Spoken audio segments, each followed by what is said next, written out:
working with film may be a means of overcoming my anonymity and gaining the kind of popularity I need before I can be employed at a comedy club.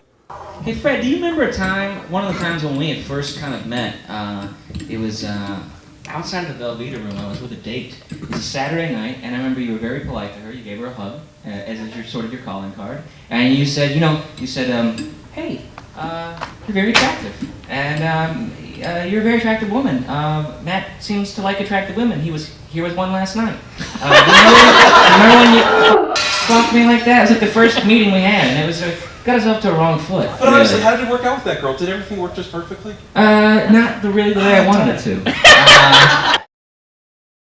Once a year in Austin, in April, they do the Funniest Person in Austin contest over at Cap City Comedy Club. This is a great event for a comedian to actually get to perform in the main room in front of a big crowd, like 300 people. There was this one contest where Fred took third place, and there was a mixed reaction. A lot of comics were angry because they think of Fred as a non-comic. They don't respect him, and they feel like, well, they should deserve this spot as opposed to him. Says that Fred is a large, eccentric gentleman who's been lurking at the fringes of the comedy community, not to mention the fringes of society for years. His act, which has remained virtually unchanged for years, it still contains a reference to Culture Club, consists of puns and slightly humorous observations about Texas, punctuated by random spirited shouts of yeehaw and wahoo. Despite performing the act for years, Fred did take a set list on stage and referred to it between each bit. So some of the comics who had better sets probably should have come in third that night. Son of a whore! Hey, would you quote some more Shakespeare? Just any other thing from Shakespeare? I don't know any other Shakespeare. Okay, well that's quite enough, thank you. Tell that joke about famous last words, because I was telling him about how we were in this green room. Fred. Yeah, but what number joke would it be? Fred, Or could you signal so he could film it? Fred, Okay. I hope that I have you inspired... memorized your set? I'm afraid I have not memorized my set. I do know all the portions of the set. I do know all the jokes, but their order is something that is constantly rearranged. We did practice in the car, but I'm going to try to go without the notes for at least a while. And hide in the brim of your hat. I saw you do that one time. That was clever. It worked well? Okay. You know what's good? If you get like a beer bottle, glass, you just tape it right there. Yeah, I've done that. Matt does that. And you go get a little drink, you drink it. Oh, okay, that's where I'm at my set. For 2 days. Or I won't watch TV or something. Yeah. But one of the things, tonight I talked about lifting a torch of freedom and lighting a bong of justice and like periodically... I may not have been listening at that point because I'm sitting next to a really hot chick at 22 years old. Yeah. So occasionally I faded out. Hello. But I think that you're an advocate of sobriety. The impression that you give is that you're very sober, that you cherish your intellect, your ability to think and recall, and that it's your primary means of survival, and that you would not poison yourself with drugs that would interfere with your ability to think or perform. And You know what? He's kidding now, and that's when I check out. No, is it true or false? Kidding.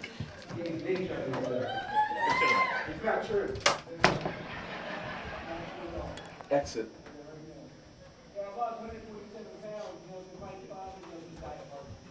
But the man was doing his job, just like the rest of us. What do you want from me? Okay. So basically, Fred's a mainstay of the Austin comedy scene. It's also around the state sometimes. And, you can catch him at any given open mic, almost set your watch by him, he will be there. And the open mic scene in Austin, we've got standard nights during the week. Like, we got Sunday night at Cap City Comedy Club. We got Thursday night at the Velveeta Room on 6th Street. And there's usually something going on in other clubs around town. They come and go, different places. Yeehaw! Yeah. Yeehaw! Yeehaw! Yeehaw! Yeehaw! Yeehaw! Yeehaw! Yeehaw! I love Texas! Yeehaw! Hey, y'all love Texas? Come on now, let's hear it for Texas! Yeehaw! Yeehaw! Yeehaw! But I would imagine that probably one night he just said yeehaw after one of those jokes and got a huge laugh because the punchline didn't. I'm graded on my own special learning curve, and last semester I earned an ADD B-. Woohoo! Hey, I want to have a Dodge Charger, but it's going to be kind of like a go-kart. It'll be tiny. It'll be the general wing. I believe that's just an extension of his personality. He must have felt from early on that is entertainment. You know, just the happy-go-lucky cartoon character of a Texan. You know. His rendition of a Texas Yahoo. Man, if you stood up and did a Boston townie in a Boston bar, someone would come up and probably punch the shit out of you afterwards. And you know, when I see that and I see Fred Shtick, I think, oh man, you know, one of these knuckleheads is one of these yahoos in a cowboy hat's gonna take it wrong, you know, kind of thwack him or something. And I'll learn you. Let me explain. You learned me good about speaking right. Let me explain to you so you can understand. I'll learn you. It'll make you smarter. Not that you was any stupider before. And I remember the woohoo, the Texas stuff, and I think you did some very bizarre, surreal stuff. And so it's not because of I don't like it. I just want to show me some diversity, show me something else I can say. Texas is great. Texas is strong. Texas is a lot of people who love each other, and I think we're gonna be all right. And he wore a collar up like the Fonz. But you know, I like the white men, and I respect you as a comedian. I'm very furry. Should I You- take my let- shirt? let me see. Could I take my shirt off? Is that okay? You don't have to ask me. It's your I'd decision. like to, may I no. please? Yeah. I'm not trying to upset I you. won't think you're a pervert Okay, for real. thank you. But I'll tell you this, one thing about Fred Bothwell, he's the hairiest fucking human being on the planet. This is a very special occasion for me, and I got a nice dress shirt. It's got a collar and buttons. I want to put it on.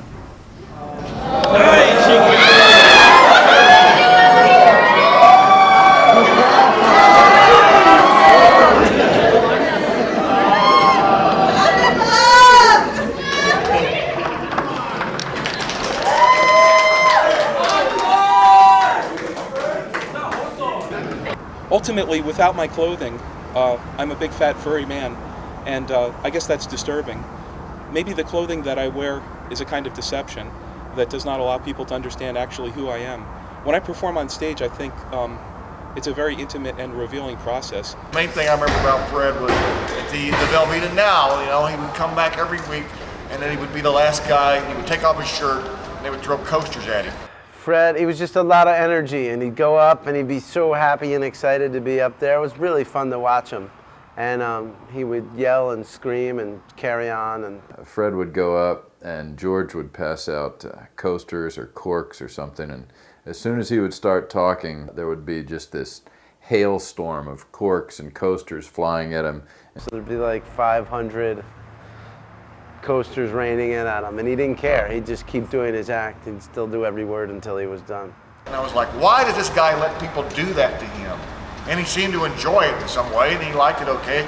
And people in the audience began to scream, "Take off your shirt, take off your shirt, take off your shirt." Well, poor Fred was trying to, you know, do his act, and he couldn't get 2 words out without people screaming at him. So finally he would just take off his shirt, and of course he's got the hair of an ape man, and everybody would be, "Take off your sweater, take off your sweater." And poor Fred would try to stumble through his material, and nobody really gave him much of a chance at the beginning. There's a phrase in the English language, and it is to bare your chest. What that means is to, like, reveal honestly the facts, you know, what you are about, what's on your mind, to get it off your chest.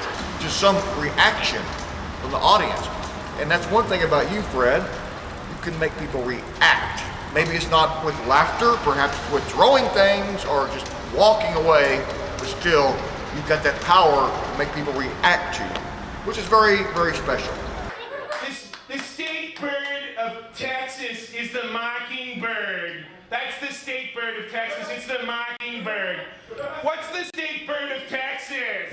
Mockingbird. He took his shirt off at our house one time and scared 7 strippers that were there, so that was kind of frightening.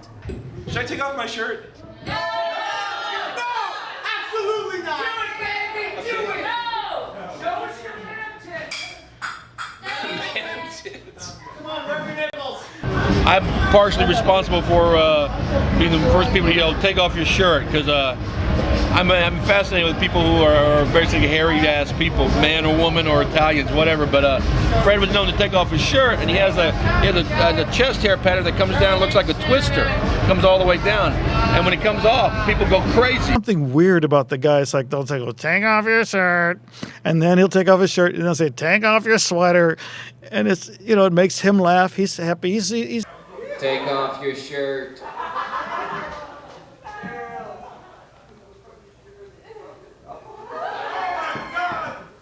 Take off your sweater. I'm from New Jersey! I mean, it used to be just people throwing stuff and everything else, and then it got to where every week he'd go up and he has that first 3 or 4 minutes that grabs the crowd, and then it just kind of wanes, and he's experimenting with stuff to add, and he never gets to it because all of a sudden their voices scream, "Take off your shirt! Take off your shirt!" Next thing you know, Fred's willing to oblige. I'll tell you that about Fred. He's an obliging performer. Girl, I wanted to... Oh, you are fairy! Look how furry my back is. And a little musty. Oh, what the shit going on here? No, I hope I don't stink too bad. Ladies and gentlemen, Bigfoot. Sasquatch. I'd like to talk about migration. Apparently all the hair on my head has migrated. Thank you. I don't know. There was some kind of a night where he had rubbed shaving cream all over himself. And then one day we're yelling, "Take off his shirt," and he pulls off, and he's shaved. He'd shaved. He's shaved. There's like no point to it. He pulled off his shirt, and you're like, what? And I'd never known a man to wax before I met Fred, so I think that's what it was. Was it waxing? No, I shaved. He shaved. And I don't know if that was his plan to stop us with the "take off your shirt," but whatever it was, it worked. After that, you just didn't know what you were going to get. It was a mixed bag of tricks. He just said, "Take off your shirt," maybe lift it up halfway. Let's see what's working. When they say, "Take off your shirt," it's not about his comedy or about him. It's just like, he's hairy in the shoulders, like a lot of people who don't take their shirts off. So I'm going to take it out on him. Because damn it, I have hairy shoulders. And fuck Fred, because he's easy to make fun of, because he's a nice guy. He's not scary at all. Hey, have you ever thought about taking some of this hair off of your chest and putting it right here? Because you got enough. And I think it'll rejuvenate itself, because this look like it's just... Yeah, you can make your own patches. And he could take the musk from his underarm. The ad suggested that if you're a slender, feminine woman, you might enjoy smoking Virginia Slims. Another ad suggested that if you didn't happen to meet those qualifications, you might enjoy Kentucky Plumpers. He's a very hairy individual. One time we took him to the zoo. The little kids, they weren't looking at the animals, they were looking at Fred and giving him peanuts. And I thought that was kind of amusing at the time. We made him put his shirt back on though. Hey everybody, I feel dainty. How do you feel? He got fur on it, and it's fur. It's real fur. Do you shave it and sell it? You know, wait, we got a shop that we can put cornrows right up the middle. Can I braid it? And a Jerry curl on his back. I'ma braid it. I'ma braid it. Braid my hair. Come on and braid my hair. Back in I don't know the song. Like, you set yourself up for people being... Like, you stand up for yourself and tell people, "No, I'm not going to take off my shirt. That's not funny." And then make fun of them. Belittle them. Belittle somebody for once, Fred. It feels great. I've done it my whole life. I'd rather not. Granted, I'm empty inside.